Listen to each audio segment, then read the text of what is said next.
कराची में मेयरशिप का असल हकदार कौन? पीपल्स पार्टी के सईद गनी और जमात इस्लामी के हाफिज नईम में सुलगती चिंगारी बड़ी सियासी आग में बदल गई। रहनुमाओं के दावों और तुंदो तेज बयानात में तेजी आ गई। मजीद जानिए इस रिपोर्ट में।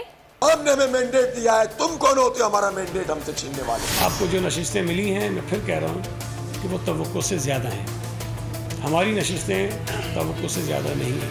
9 नशिस्तें ऐसी हैं कि जिसके फॉर्म 11 मुकम्मल हमारे पास मौजूद हैं, जिसमें हम जीत गए हैं। प्रिजाइडिंग अफसर के दस्तखतों के साथ ये फॉर्म मौजूद हैं। हम जीत चुके हैं और फिर उन्होंने हमें हरवा दिया। तो जब वो रिकाउंटिंग जारी थी और जमात इस्लामी के हमारे दोस्तों को ये अंदाज़ा हुआ कि वो सीट शायद उनसे जा रही है, तो वहाँ बहुत ज़्यादा हंगामा आराई करने की कोशिश की और कोशिश की कि वो रिकाउंटिंग ना हो।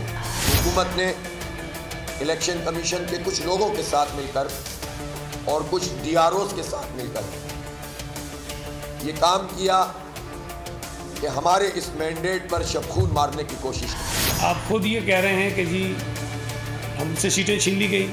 मैंने पहले दिन से कहा कि हमें भी एतराज़ है कई जगहों पर नताइज पर। अगर आपको ये वीडियो पसंद आई है तो हमारे चैनल को सब्सक्राइब कीजिए और बेल आइकन पर क्लिक कीजिए।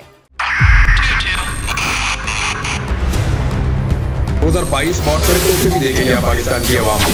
पाकिस्तान की आवाम को एक तोहफा ये दिया कि आवाम को पता चल गया कि पाकिस्तान का मीडिया क्या है। साल 2022 में सबसे ज्यादा देखे जाने वाला चैनल बोल न्यूज रहा नंबर 1। हमने बहुत सारे शोज और ट्रांसमिशंस की। पूरा साल मुसलसल जदोजहद में निकल गया कि ये वोट ऑफ कॉन्फिडेंस के पीछे कौन लोग थे।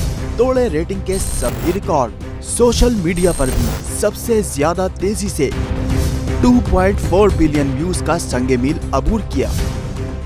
एंकर्स को भी आवाम में सबसे ज्यादा मकबूलियत मिली और सोशल मीडिया पर भी बोल रहा सब पर भारी।